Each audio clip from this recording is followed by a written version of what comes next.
Soulmate एक प्रेमकथा भाग 3। अवनी आणि प्रांजलने कामावर जाण्यासाठी आवरलं तेव्हा अर्जुनला एकटं घरी राहायचं, त्यामुळे त्याचा मूड ऑफ झाला होता। ते बघून प्रांजल हसली। अर्जुन इतका नाराज व्हायची काहीच गरज नाहीये, तू सुद्धा आमच्या सोबत येत आहेस, प्रांजल म्हणाली। पण मी तिथे येऊन काय करू, अर्जुन म्हणाला।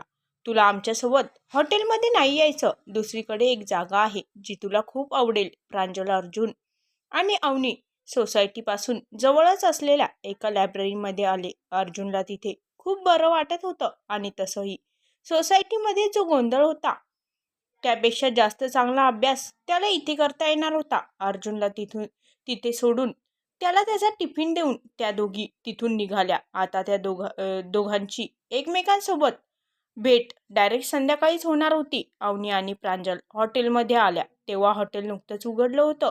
प्रांजलने तिला टेबल क्लॉथ लावण्यापासून ऑर्डर कशी घ्यायची इथपर्यंत सर्व काही नीट समजावून सांगितलं। अवनीने सर्व काम नीट समजून घेतलं आणि प्रांजल आणि अवनी आपापलं काम करू लागल्या। हॉटेलचे ऑनर मध्येच येऊन हॉटेलमध्ये एक राऊंड मारून गेले। संध्याकाळी ड्युटी संपल्यानंतर अवनी आणि प्रांजल घरी जाण्यासाठी निघाल्या। अर्जुन त्यांच्या अगोदरच घरी आला होता आणि त्याच्या चेहऱ्यावरून त्यांना हे कळत होतं की त्याचा दिवस खूप चांगला गेला आहे। अवनी आणि प्रांजल फ्रेश होऊन आल्या तेव्हा अर्जुनने अवनी आणि प्रांजलसाठी चहा करून दिला। अवनीच्या चेहऱ्यावरून त्याला ती खूप थकली आहे हे समजत होतं। आज अर्जुनने त्या दोघींना किचनमध्ये सुद्धा हेल्प केली होती। अर्जुन जितका मस्तीखोर होता तितकाच समजूतदार सुद्धा होता। दोघा बहीण भावांचा एकमेकांवर खूप जीव होता आणि आता प्रांजल सुद्धा त्या दोघांमध्ये सामील झाली होती। 4-5 दिवस असेच निघून गेले। अवनी आणि प्रांजलचा हॉटेलमधला जॉब आणि अर्जुन लायब्ररीमध्ये जात होता आणि संध्याकाळी ते तिघे एकमेकांना भेटल्यानंतर दिवसभराच्या गप्पा गोष्टी आणि मस्ती करण्यामध्ये त्यांचा वेळ जात होता। आता अवनी आणि अर्जुन हळूहळू सावरत होते आणि प्रांजलही इतक्या दिवसानंतर तिला आपलीशी माणसं भेटल्यामुळे ती खूप खुश होती। आता अवनीला देखील त्या हॉटेलमध्ये जॉब करता करता जवळपास 2 महिने झाले होते। इकडे दिल्ली विमानतळावरून 4-5 आलिशान गाड्या वेगाने रस्त्यावर धावत होत्या। आज 5 महिन्यानंतर आपल्या हैदराबाद ऑफिसचा एक इंटरनॅशनल प्रोजेक्ट सक्सेसफुल कंप्लीट करून तो दिल्लीमध्ये परत येत होता। आजूबाजूने त्याच्या बॉडीगार्ड्सच्या गाड्या त्याच्या गाडीच्या सोबत चालत होत्या। फार कमी वयात इतका सक्सेसफुल बिझनेस एम्पायरचा मालक असल्यामुळे त्याला सतत सिक्युरिटी गार्ड्स सोबत ठेवावे लागत होते। थोड्या वेळात त्या सर्व गाड्या एका आलिशान मेन्शनमध्ये एंटर झाल्या। बॉडीगार्डने त्या कारचा दरवाजा उघडला तसा एक भारदस्त पर्सनॅलिटी असलेला माणूस कारमधून बाहेर निघाला। उंच गोरा रंग, तीक्ष्ण डोळे, जिममध्ये कमावलेले भारदस्त शरीर, दिसायला एकदम हँडसम असा। प्रवासाच्या दगदगीमुळे सुद्धा त्याच्या चेहऱ्यावर किंचितही थकवा दिसत नव्हता।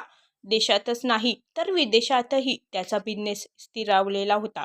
जाधव इंडस्ट्रीच्या अनेक ब्रँचेसचा सर्व कारभार अनिल एकटाच यशस्वीरित्या सांभाळत होता। एक सक्सेसफुल बिझनेसमॅन असण्यासोबतच तो अतिशय हँडसम असा मोस्ट इलिजिबल बॅचलर होता। त्याची दमदार पावले टाकत तो मॅन्शनमध्ये दाखल झाला। नुकतीच सकाळ झाल्यामुळे किचनमधील स्टाफ आणि बाकीचा स्टाफ आपापल्या कामात व्यस्त होता। अचानक त्याला आलेलं बघून सर्व स्टाफ शांत झाला। एका स्टाफ मेंबरने त्याला पाणी दिलं। थोडं पाणी पिऊन त्याने आपली तीक्ष्ण नजर सर्वत्र फिरवली आणि आपल्या बेडरूममध्ये निघून गेला। बेडरूममध्ये येताच तो सरळ वॉशरूममध्ये निघून गेला। गरम पाण्याचा शॉवर घेताच त्याला थोडं रिलॅक्स फील झालं। चेंज करून लॅपटॉपवर काही महत्त्वाच्या अपडेट्स घेतल्यानंतर तो सोफ्यावर येऊन बसला आणि डोळे बंद केले। तेवढ्यात त्याच्या रूमचा दरवाजा उघडला गेला। डोळे बंद असून देखील अनिलला त्या व्यक्तीची चाहूल लागली। तसंही त्याला रूममध्ये त्याच्या घरातील मोजक्याच व्यक्ती आणि स्टाफमधून काही मोजकेच लोक येत होते। त्याच्या डोक्यावर हळूवार हात फिरला तसे त्याने डोळे उघडले। त्याच्या समोर असणारी व्यक्ती काळजीने त्याच्याकडे बघत होती। आई, तू इतक्या सकाळी का उठलीस? तुझी तब्येत तर ठीक आहे ना? अनिलने त्यांना आपल्या बाजूला बसवत विचारलं। मी ठीक आहे बेटा, आणि तू कसा आहेस? तू तर 1 आठवड्यानंतर येणार होतास ना? मी एकदम ठीक आहे आई। हैदराबाद ऑफिसचा प्रोजेक्ट लवकर कंप्लीट झाला आणि आपल्या मेन ब्रँचचा एक प्रोजेक्ट होल्डवर आहे, त्यामुळे माझं इथे असणं खूप गरजेचं आहे। तेवढ्यात एक मेड अनिलची कॉफी घेऊन आली. अनिलने कॉफी घेतली आणि थोड्या वेळ आईसोबत गप्पा मारून ऑफिसला जाण्यासाठी तयार व्हायला निघून गेला. थोड्या वेळाने तयार होऊन अनिल खाली आला. खाली सगळेजण ब्रेकफास्ट टेबलवर नाश्ता करायला बसले होते. त्याच्या येण्याने ब्रेकफास्ट टेबलवर एकदम शांतता पसरली. किचन स्टाफ सगळ्यांना नाश्ता सर्व करत होते. अनिलच्या डाएट प्लॅननुसार त्याचा देखील नाश्ता सर्व करण्यात आला. अनिलचे डॅडी यशवंत जाधव, त्याची आजी पार्वती जाधव, त्याची आई राधा, छोटी बहीण रेवा, त्याचे काका अभिषेक आणि काकू पूजा आणि त्यांचा मुलगा आदित्य अशी एकूण 8 सदस्य होती. त्याच्या आईने खूप प्रेमाने हे घर बांधून ठेवलं होतं. अनिलच्या डॅडीने त्याला गुड मॉर्निंग विश केलं, मात्र अनिलने त्यावर काहीच लक्ष न देता नेहमीसारखं आपल्या ब्रेकफास्टवर कॉन्सन्ट्रेट केलं. त्यांना अनिलच्या वागण्याची अशी सवय झाली होती, त्यामुळे त्यांनी त्याकडे फार लक्ष दिलं नाही. आदित्य आणि रेवा ही शांतपणे ब्रेकफास्ट करत होते. अनिल, आपल्या हैदराबाद प्रोजेक्टच्या सक्सेससाठी तुझे खूप खूप अभिनंदन. अशीच प्रगती करत राहा, त्याचे काका अभिषेक म्हणाले. थँक्स काका. आपल्या हॉस्पिटलची कामकाज कसे चालू आहे? अनिल म्हणाला. सगळं व्यवस्थित चालू आहे. पुढच्या महिन्यात हॉस्पिटलच्या मॅनेजमेंट कमिटीची मीटिंग आहे, त्यामध्ये तुझं असणं खूप गरजेचं आहे, काका म्हणाले. अभिषेक एक प्रसिद्ध न्यूरोसर्जन होते. शहरातील मध्यवर्ती भागात अनिलच्या मालकीचे मोठे हॉस्पिटल होते. त्याचा सगळा कारभार अनिलचे काका अभिषेक बघत होते. अनिल फक्त काही महत्त्वाचे फायनान्शियल बाबतीत असलेले निर्णय घेत होता. नाश्ता झाल्यानंतर काका हॉस्पिटलसाठी निघाले. आदित्य, माझ्या मते तुला आता ऑफिससाठी निघायला हवं, अनिल म्हणाला. अनिलच्या अशा बोलण्यामुळे आदित्य गडबडला. त्याला माहीत होतं की अनिल वेळेबाबत किती स्ट्रिक्ट आहे आणि सकाळी सकाळी त्याला अनिलचा राग ओढवून घ्यायचा नव्हता. हो भाई, हे काय, मी निघालोच आहे. आदित्यने समोर असलेला नाश्ता अक्षरशः 2 मिनिटात संपवला आणि त्याला बाय करत निघाला. अनिल, अरे त्याला नाश्ता तरी व्यवस्थित करू द्यायचा ना, अनिलची आई म्हणाली. रिलॅक्स आई, मला माहीत आहे तो ऑफिसमध्ये गेल्यानंतर सगळ्यात अगोदर कॅन्टीनमध्ये जाऊन नाश्ता करणार आहे. तू काळजी नको करू, अनिल म्हणाला. आई, मी माझ्या फ्रेंडला भेटून येते, बाय, म्हणत रेवा तिथून निघाली. अनिलही नाश्ता करून ऑफिसला जाण्यासाठी निघाला. इकडे जाधव ग्रुप ऑफ इंडस्ट्रीमध्ये सगळीकडे धावपळ सुरू होती, कारण एका महत्त्वाच्या प्रोजेक्टसाठी गेलेला त्यांचा बॉस अचानक लवकर परतून आला होता. प्रोजेक्ट सक्सेसफुल होण्याचा आनंद तर होताच, पण त्याचबरोबर प्रत्येकजण गेल्या काही दिवसातील सगळं काम व्यवस्थित तपासून घेत होते, कारण त्यांच्या बॉसच्या स्वभावाशी ते चांगलेच परिचित होते. चुकूनही जर एखादी चूक झाली तर आपलं काय होईल या विचारानेच सगळ्यांना घाम फुटला होता. तर दुसरीकडे काही फिमेल स्टाफ आपल्या चेहऱ्यावर मेकअप करण्यात व्यस्त होता, कारण इतक्या दिवसानंतर त्यांना आपल्या हॉट बॉसचं दर्शन जे घडणार होतं. अचानक सगळीकडे इतकी शांतता पसरली की टाचणी पडण्याचा आवाज देखील ऐकू येईल.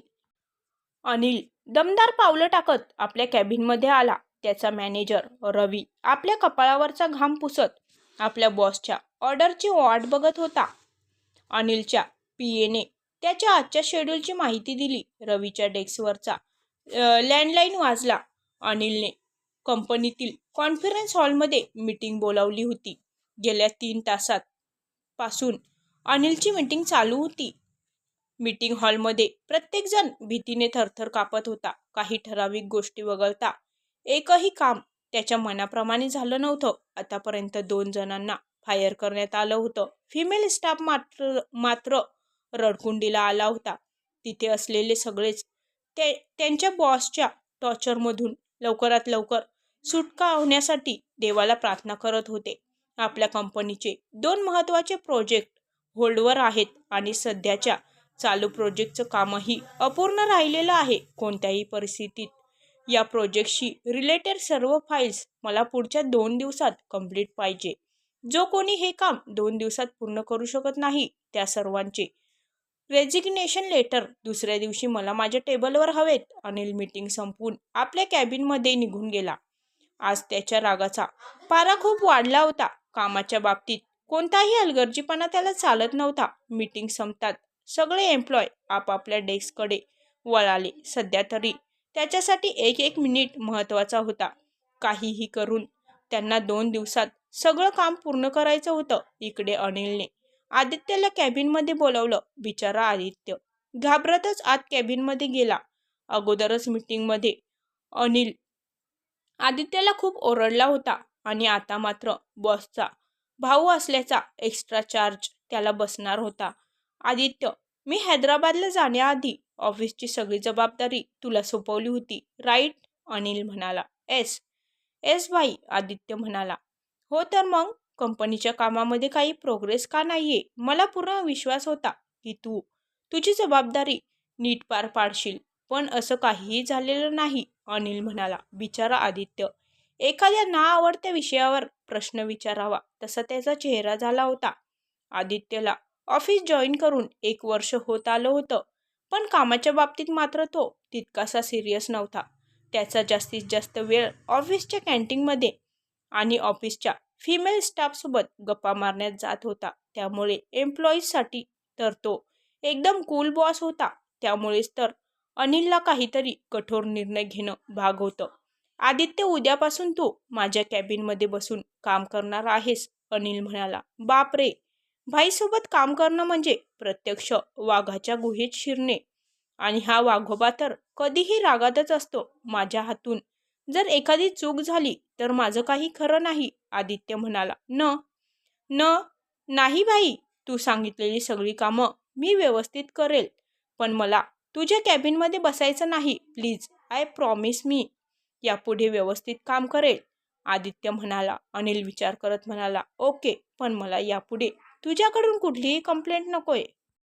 हे ऐकून आदित्य एकदम रिलॅक्स झाला आणि पुढचं काही ऐकण्याआधी त्यांनी तिथून पळ काढला. ऑफिसमध्ये रात्री उशिरापर्यंत अनिलचं काम चालू होतं आणि आईचा कॉल आला तसा तो घरी जायला निघाला. जेवण करून थोड्या वेळ आईसोबत गप्पा मारून तो वरती जायला निघाला. इकडे आज सकाळपासूनच अवनीचा मूड खूप खराब होता. सकाळी तिला एक फोन आल्यापासून ती खूप अस्वस्थ वाटत होती. प्रांजलला तिची खूप काळजी वाटत होती, पण सध्या अवनी तिच्या कामात बिझी होती. अवनी नुकतीच एक ऑर्डर देऊन आली होती. तिने ट्रे किचन काउंटरवर ठेवला. हॉटेलमधली गर्दी थोडी कमी झाली तशी अवनी निवांतपणे एका खुर्चीवर बसली. सकाळपासून जास्त काम असल्यामुळे ती एक क्षण देखील रिलॅक्सपणे बसली नव्हती. तिने एक ग्लास पाणी घेतलं. ती पाणी पिणार इतक्या शीला धडकन दरवाजा उघडून आत आली. शीलाने अवनीच्या हातातून पाण्याचा ग्लास ओढून घेतला. शीला अतिशय उद्धट आणि गर्विष्ठ मुलगी होती. शीला हॉटेलच्या ऑनर समोर काम करत असल्याचं दाखवत होती, पण प्रत्यक्षात मात्र हॉटेलच्या इतर स्टाफकडून ती सगळी कामं करून घेत होती. ऑनरच्या मित्राची मुलगी असल्यामुळे आणि त्यांच्या नजरेत शीलाची इमेज चांगली असल्यामुळे बाकीचा स्टाफ तिच्या विरोधात काही करू शकत नव्हता. अवनी मुळातच खूप हुशार होती. ती हॉटेलमध्ये येणाऱ्या प्रत्येक कस्टमरला खूप चांगल्या प्रकारे हँडल करत होती. तिच्या चांगल्या स्वभावामुळे इतर स्टाफ मेंबरसोबत तिची चांगलीच मैत्री झाली होती. हॉटेलच्या ऑनरने देखील तिच्या कामाची स्तुती केली होती. अवनीची होणारी स्तुती बघून शीलाचा खूप जळफळाट होत होता. अवनीच्या फोनवर एक मेसेज आला. उद्या तिचा रिझल्ट होता. अवनीने हॉटेलच्या ऑनरला सांगून हाफ डे घेतला. दुसऱ्या दिवशी सकाळी अवनी तिच्या कॉलेजमध्ये पोहोचली. ॲडमिन ऑफिसमध्ये जाऊन तिने आपलं मार्कशीट घेतलं. तिने पूर्ण कॉलेजमध्ये टॉप केलं होतं. सगळे प्रोफेसर देखील तिचं अभिनंदन करत होते. ती ऑफिसमधून बाहेर पडली तशी समोरून येणाऱ्या मुलीने तिला घट्ट मिठी मारली. ती मुलगी म्हणजे अवनीची बेस्ट फ्रेंड ईशा. इतक्या दिवसानंतर तिला भेटून अवनीला खूप बरं वाटलं. त्या दोघी कॅन्टीनमध्ये आल्या. अवनी, कुठे होतीस तू? मी किती शोधलं तुला. एक्झाम नंतर मी माझ्या फॅमिलीसोबत सिंगापूरला गेले होते. तिथून आल्यानंतर मला अंकलविषयी कळलं. मी तुला किती फोन केले पण एकाचंही उत्तर मिळालं नाही. मी तुझ्या घरी गेले तर तुम्ही तिथे नव्हता आणि तुझ्या काकाने तुमच्याबद्दल काही सांगायला नकार दिला, ईशा म्हणाली. अवनीने तिला घडलेलं सगळं काही सांगितल्यानंतर तिला खूप वाईट वाटलं.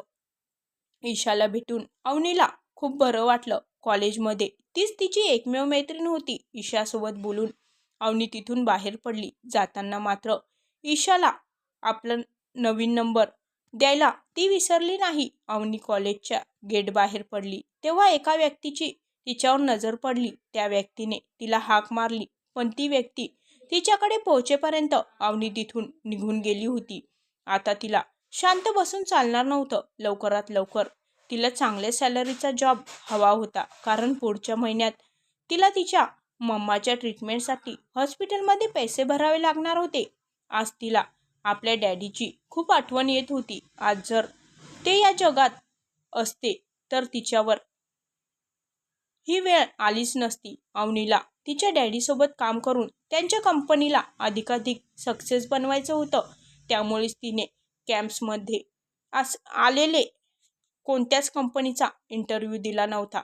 त्यामुळेच तिला आता काय करावं ते सुचत नव्हतं. तिच्या सगळ्याच क्लासमेट्सना वेगवेगळ्या कंपनी थ्रू जॉब मिळाला होता. अचानक तिला ईशाची आठवण आली आणि तिला फोन केला. ईशासोबत बोलून अवनीने तिला प्रॉब्लेम सांगितला.